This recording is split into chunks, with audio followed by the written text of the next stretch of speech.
लिख लो। सभी दोस्तों को नमस्ते, प्रणाम, हर हर महादेव। आज हम लोग लेके आए हैं प्रिया का बहुत ही प्यारा सा भजन, और जैसा लगे कमेंट के माध्यम से बताइएगा। अच्छा लगे तो लाइक करिए, अगर चैनल पर नए हैं तो सब्सक्राइब करिए। चलिए दोस्तों, सुनते हैं प्रिया का गीत भजन सॉन्ग।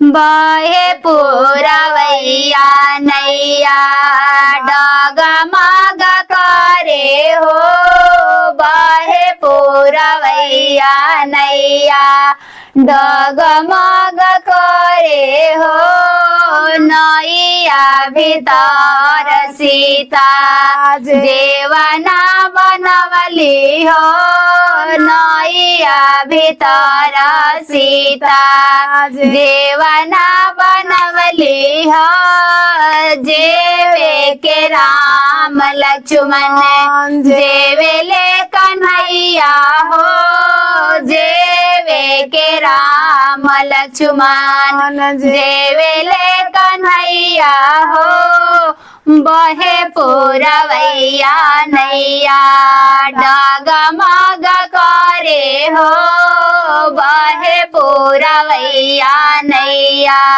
डगमग करे हो, नैया भीतर सीता गेड़ुआ भरवली हो, नैया भीतर सीता गेड़ुआ भरवली हो, पिए के राम लक्ष्मण पियले कन्हैया हो, पिए के राम लक्ष्मण पियले कन्हैया हो, बहे पुरवैया नैया डगमग करे हो, बहे पुरवैया नैया डगमग करे हो, नैया भीतर सीता से दिया डसवली हो, नैया भीतर